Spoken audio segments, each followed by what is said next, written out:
रात का समय था। आसमान में घने काले बादल छाए हुए थे। भयंकर बिजली कड़क रही थी और मूसलाधार बारिश हो रही थी। चंदनपुर गांव के एक छोटे से जर्जर मकान के बाहर दो औरतें ठंड से कांप रही थीं और भीग रही थीं। तभी घर का दरवाजा खुला और भीतर से एक तीखी, गुस्से से भरी आवाज गूंजी। बाहर ही रह बुढ़िया, तूने और तेरी इस मनहूस बेटी ने मेरी पूरी जिंदगी नरक बना दी है। अब मरो इस तूफानी बारिश में।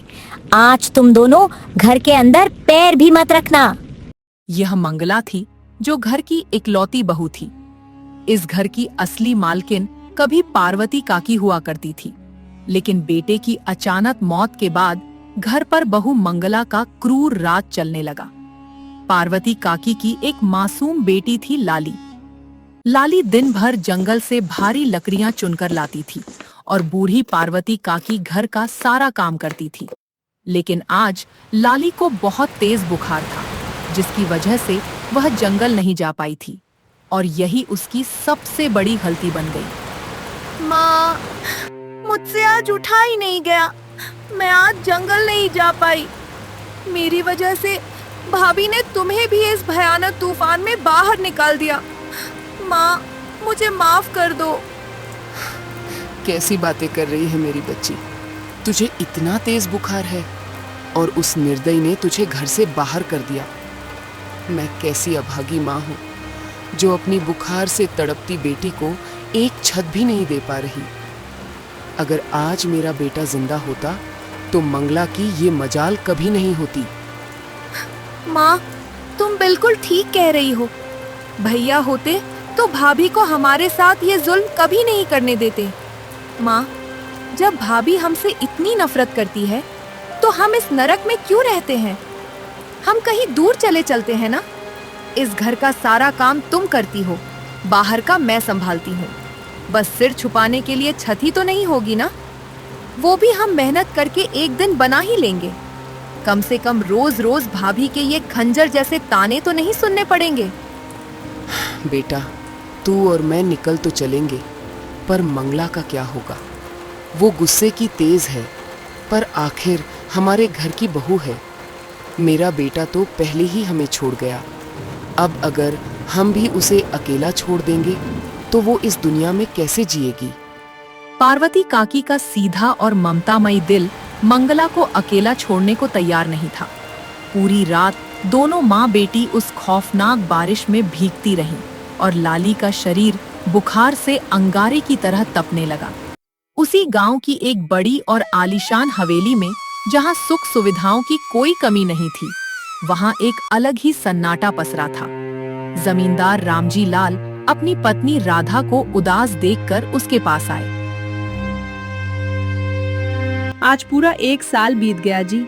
माँ जी हमें अकेला छोड़कर भगवान के पास चली गईं। कभी कभी सोचती हूँ कि वो दिन कितने अच्छे थे जब हमारा पूरा परिवार हंसता खेलता था।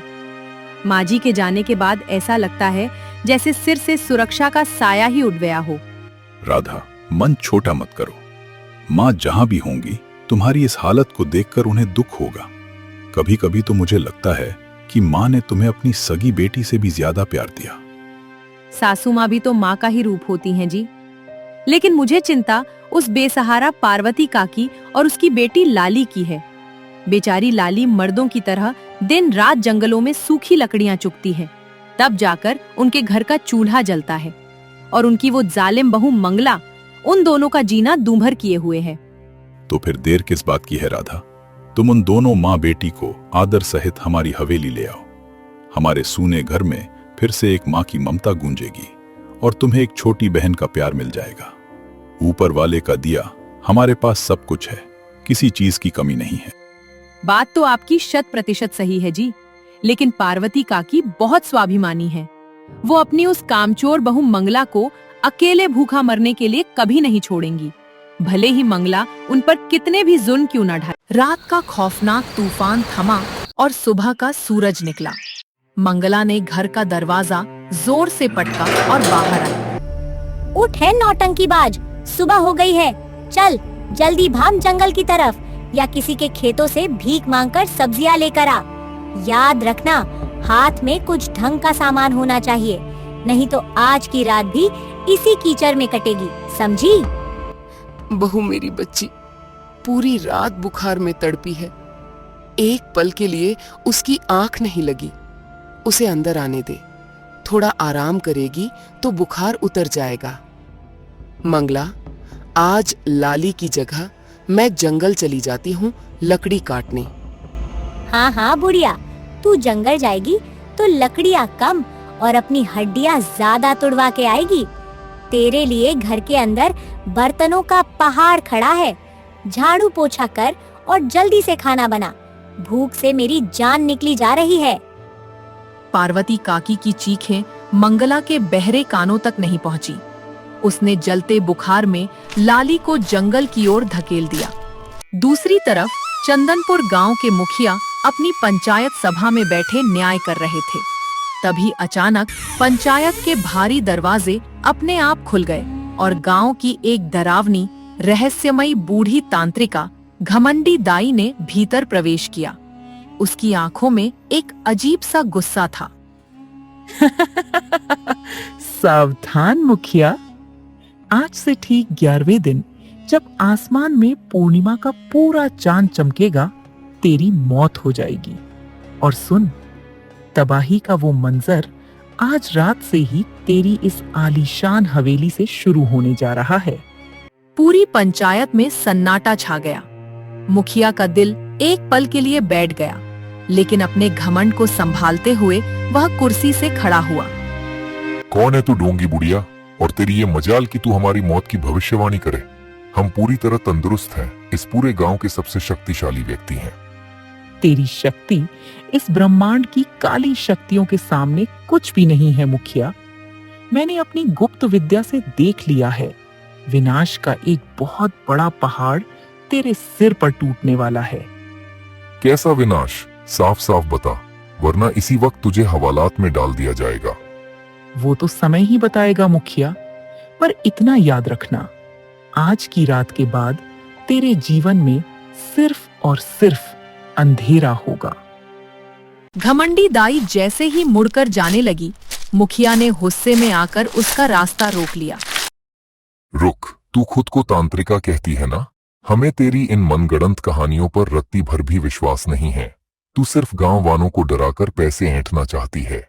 निकल जा यहाँ से, इससे पहले कि मेरा गुस्सा तुझे भस्म कर दे।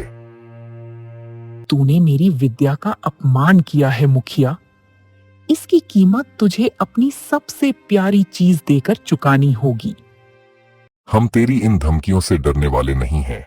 जा, किसी और को जाकर अपना यह तंत्र मंत्र का नाटक दिखा। सैनिकों, इस पागल बुढ़िया को धक्के मारकर गांव की सीमा से बाहर निकालो।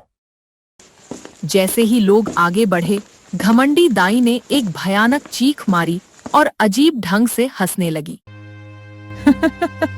हंस ले मुखिया, जितना हंसना है हंस ले, पर याद रखना, आज की रात ही तेरी रातों की नींद और दिन का चैन हवा में गायब हो जाएगा। जिससे तू इस दुनिया में सबसे ज्यादा प्यार करता है, वो साया हमेशा के लिए तुझसे दूर हो जाएगा। घमंडी दाई के जाने के बाद मुखिया की पत्नी धन्नो कांपती हुई मुखिया के पास आई। स्वामी, आप ये क्या कर रहे हैं? अगर उस दाई की कोई भी बात सच हो गई तो हम कहीं के नहीं रहेंगे। धन्नो, तुम भी उस ढोंगी बुढ़िया के झांसे में आ गई? हाँ, मैं आ गई, क्योंकि उसकी आंखों में कोई फरेब नहीं बल्कि एक खौफनाक सच दिख रहा था। लेकिन आप अपने इस झूठे घमंड और औदे की अकड़ में इतने अंधे हो चुके हैं कि सामने खड़ा काल भी आपको दिखाई नहीं दे रहा। अगर हमारे परिवार पर कोई आंच आई तो उसके जिम्मेदार सिर्फ और सिर्फ आप होंगे। बस करो धन्नो, मुझे इन अंधविश्वासों की बातों से दूर रखो। मुझे बहुत तेज भूख लगी है, खाना लगाओ और मुझे आराम करने दो। सुबह मुझे बहुत जरूरी काम से निकलना है। रात गहरा चुकी थी। मुखिया भोजन करके गहरी नींद में सो गया, लेकिन धन्नो की आंखों से नींद कोसों दूर थी। बाहर हवाएं किसी चुड़ैल की तरह सिसकियां ले रही थीं। अचानक हवेली की खिड़कियां जोर जोर से टकराने लगी। धन्नो जैसे ही खिड़की बंद करने उठी, उसे आंगन में एक विशाल काली परछाई तैरती हुई दिखाई दी। कौन है वहां? सामने आओ। जवाब में सिर्फ सन्नाटा था। धन्नो ने डरकर पर्दा गिरा दिया। तभी अचानक उनके इकलौते बेटे छोटू के कमरे से एक दिल दहला देने वाली चीख गूंजी। बचाओ माँ, पिताजी, कोई मुझे बचाओ, ये मुझे मार डालेगी। मुखिया और धन्नो बदहवास होकर छोटू के कमरे की तरफ भागे। कमरे का नजारा देखकर उनके रोंगटे खड़े हो गए। छोटू का पूरा शरीर बुरी तरह कांप रहा था और उसकी आंखें पूरी तरह खून जैसी लाल थीं। बेटा, क्या हुआ तुझे? आंखें खोलो। वो काली परछाई, वो मुझे देख रही थी। वो मुझे अपने साथ ले जाएगी। अचानक कमरे में जल रहा इकलौता दिया अपने आप बुझ गया। पूरा कमरा घने काले अंधेरे में डूब गया और छोटू की एक आखिरी दर्दनाक चीख गूंजी। बचाओ! जब मुखिया ने दोबारा दिया जलाया तो छोटू की सांसें हमेशा के लिए थम चुकी थीं। नहीं, मेरा बच्चा। छोटू, अपनी माँ को देखो बेटा, उठो। हे भगवान, ये क्या अनर्थ हो गया। नहीं, ये नहीं हो सकता। छोटू, आंखें खोलो बेटा। वह घमंडी दाई सच कह रही थी। मैंने उसका अपमान किया। ये उसी के श्राप का असर है। मैंने कहा था ना, मैंने अपने हाथ जोड़कर आपसे विनती की थी, पर आपका घमंड हमारे बच्चे को खा गया। छोटू की मौत ने मुखिया को तोड़ कर रख दिया था, लेकिन घमंडी दाई का विनाशकारी चक्र अभी रुका नहीं था। कुछ दिनों बाद मुखिया अपने खेतों का मुआयना करने गया। सुखिया, इस बार हमारी फसल कैसी है? मैंने अपनी जिंदगी की पूरी जमा पूंजी इन खेतों में लगा दी है। मुखिया जी, गजब हो गया। कल रात आसमान से कोई आम आंधी नहीं, बल्कि एक खौफनाक काली आंधी आई थी। उसने हमारी हरी भरी फसल को जलाकर राख कर दिया। देखिए, पूरा खेत शमशान बन चुका है। नहीं, ये कैसे संभव है? ये किसी दुश्मन की साजिश है। नहीं मुखिया जी, ये किसी इंसान का काम नहीं है। गांव के कई लोगों ने रात को खेतों के ऊपर उसी काली परछाई को उड़ते देखा है। सब कह रहे हैं कि ये तांत्रिका घमंडी दाई का ही खौफनाक श्राप है। मुखिया का दिमाग सुन्न हो गया। खेतों की बर्बादी के बाद उसने अपने व्यापारिक गोदामों की तरफ रुख किया ताकि नुकसान की भरपाई की जा सके, लेकिन वहां पहुंचते ही एक बड़े व्यापारी ने उसका रास्ता रोक लिया। मुखिया जी, जो कीमती सामान आपने हमें बेचा था वो रातों रात सड़कर कोयला बन गया।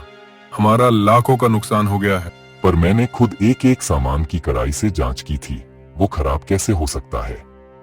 लोग सही कहते हैं कि आप पर किसी चुड़ैल का साया है और अब आपका वो श्राप हमें भी ले डूबेगा। आज के बाद हम आपके साथ कोई व्यापार नहीं करेंगे। चलिए भाइयों। देखते ही देखते मुखिया पाई पाई के लिए मोहताज हो गया। पूरे चंदनपुर गांव में यह खबर आग की तरह फैल गई कि मुखिया अब मनहूस हो चुका है। गांव के लोग चौपाल पर इकट्ठा होकर बगावत करने लगे। मुखिया के पापों की सजा अब पूरा गांव भुगत रहा है। उसका बेटा चला गया, फसलें जल गईं, व्यापार नष्ट हो गया। ऐसा इंसान हमारे गांव का मुखिया रहने के लायक नहीं है।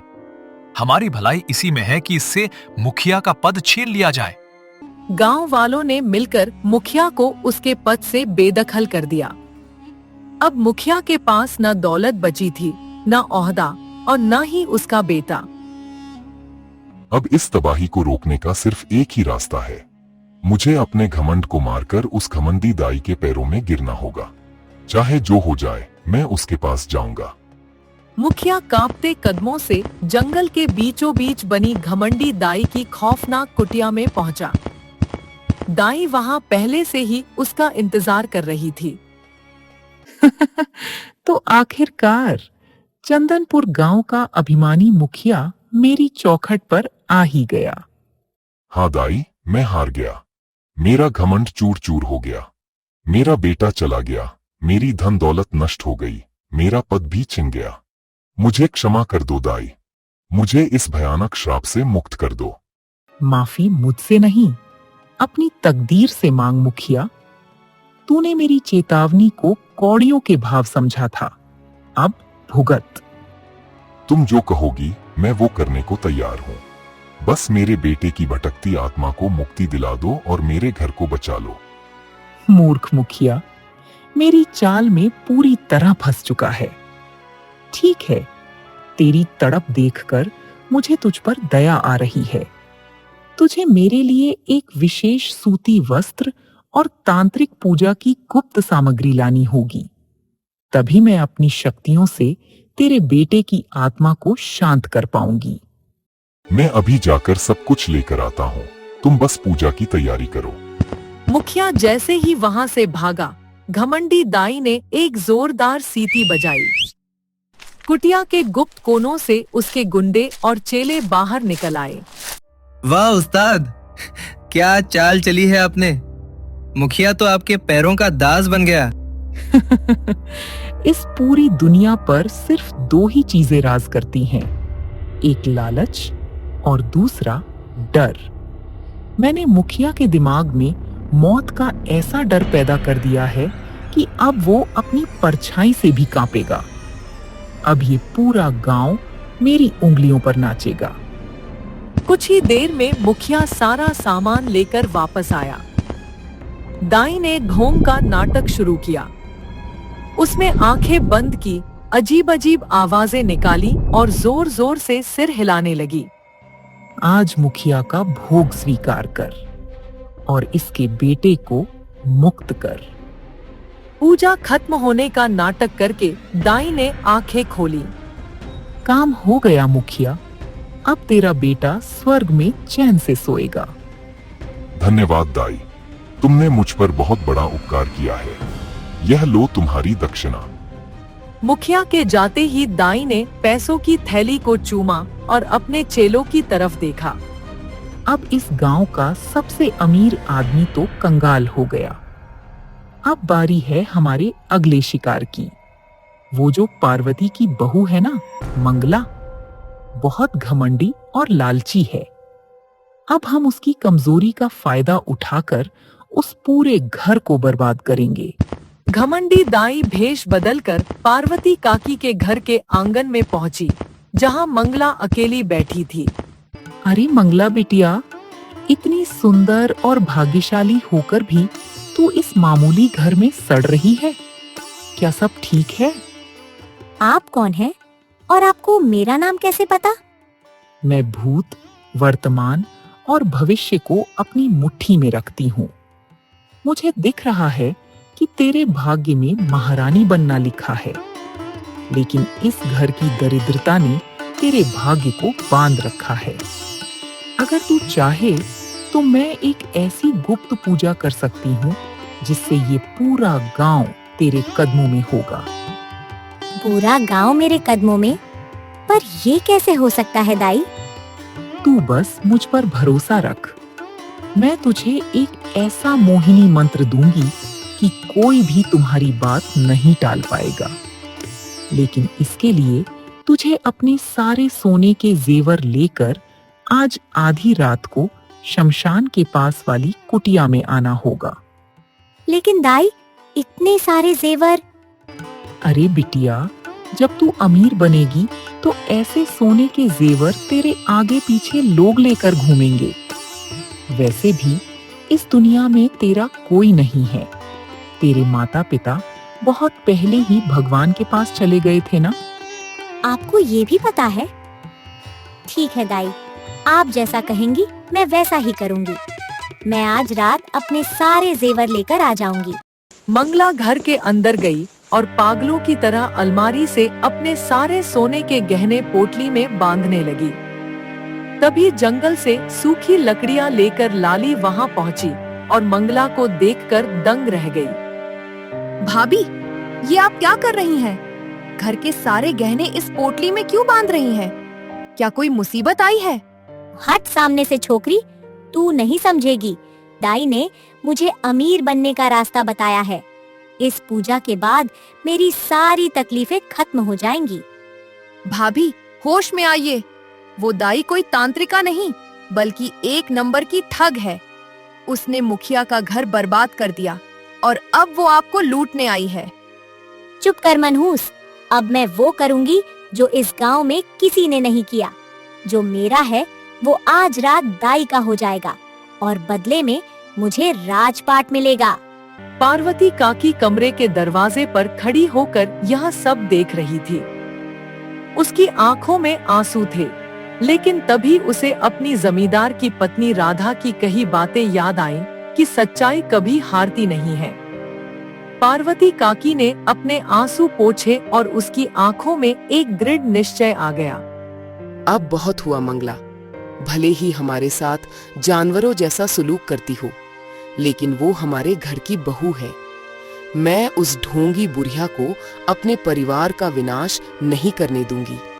पार्वती काकी बिना एक पल गवाए सीधे पूर्व मुखिया के घर पहुंची, जो अपने कमरे में अकेले रो रहे थे। मुखिया जी, अब रोने का समय नहीं, बल्कि उस डायन से बदला लेने का समय है। पार्वती काकी, तुम यहाँ? मैं तो खुद बर्बाद हो चुका हूँ, मैं क्या कर सकता हूँ? मुखिया जी, आप जिसे महातांत्रिका मानकर पूज रहे हैं, वो घमंडी दाई कोई सिद्ध औरत नहीं, बल्कि एक शातिर बहरूपिया है। मैं उसे बचपन से जानती हूँ। उसे तंत्र मंत्र कुछ नहीं आता। वो सिर्फ लोगों के दिलों में मौत और बर्बादी का डर पैदा करके उनके घर लूटती है। आपके बेटे छोटू की मौत कोई श्राप नहीं, बल्कि दाई के गुंडों द्वारा की गई एक सोची समझी हत्या थी। क्या मेरे छोटू को उस बुढ़िया ने मार डाला? पार्वती काकी, क्या तुम्हारे पास इस बात का कोई सबूत है? हाँ मुखिया जी, आज आधी रात को वो मेरी बहू मंगला को बहला फुसला कर उसके सारे जेवर लूटने वाली है। अगर हम उसे रंगे हाथों पकड़ लें तो पूरे गांव के सामने उसका पर्दाफाश हो जाएगा। आधी रात को गांव की मुख्य चौपाल पर भारी भीड़ जमा थी। मुखिया और पार्वती काकी सामने खड़े थे। तभी घमंडी दाई अपने चेलों के साथ मंगला से जेवरों की पोटली छीनते हुए वहां पहुंची। लेकिन जैसे ही उसने सामने लाठियां लिए गांव वालों को देखा, उसके पैर रुक गए। रुक जा घमंडी दाई, तेरा पाप का घड़ा आज पूरी तरह भर चुका है। तूने मेरे मासूम बेटे की जान ली, मेरी फसलें जलाई, और आज तू इस घर की बहू को लूटने चली थी। हाँ, मैंने ही तेरे बेटे को मार डाला, क्योंकि तू बहुत घमंडी था। मुझे मजा आता है तुम जैसे बड़े लोगों को धूल चटाने में, लेकिन तुम मेरा कुछ नहीं बिगाड़ सकते। पूरा गांव मुझसे डरता है। चुप कर पाखंडी औरत, तेरा डर अब खत्म हो चुका है। सच्चाई का सूरज जब उगता है तो तेरे जैसे अंधकार के कीड़े अपने आप खत्म हो जाते हैं। तूने भगवान और शक्तियों के नाम पर लोगों को लूटा है, तुझे कभी माफी नहीं मिलेगी। पार्वती बहन, मुझे माफ कर दो। मैंने ये सब सिर्फ अपने पेट की भूख और मजबूरी के लिए किया था। तेरी मजबूरी ने मेरे बेटे की जान ले ली। भाइयों, इस ढोंगी औरत और इसके चेलों को रस्सियों से जकड़ लो और इन्हें हमेशा के लिए पुलिस के हवाले कर दो। दाई को कड़ी से कड़ी सजा दो। पार्वती काकी की जय हो। घमंडी दाई और उसके गुंडों को ले जाया गया। मंगला का लालच और सम्मोहन टूट चुका था। वह रोती हुई पार्वती काकी के पैरों में गिर पड़ी। माँ, मुझे माफ कर दो। मैंने आपके साथ इतना बुरा किया, फिर भी आपने मेरी जान और इज्जत बचाई। मैं आज से आपकी सेवा करूंगी। तू इस घर की बहू है मंगला, बस अपना लालच छोड़ दे, सब ठीक हो जाएगा। पार्वती काकी, आज तुमने न सिर्फ अपने घर को बल्कि पूरे चंदनपुर गांव को एक बहुत बड़े शैतान से मुक्त कराया है। यह गांव हमेशा तुम्हारा आभारी रहेगा। मुखिया जी, बुराई चाहे कितनी भी बड़ी क्यों ना हो, सच्चाई के एक छोटे से वार से वो मिट्टी में मिल ही जाती है। उस रात के बाद चंदनपुर गांव में फिर कभी कोई बुरी परछाई नहीं दिखी और चारों तरफ खुशहाली छा गई।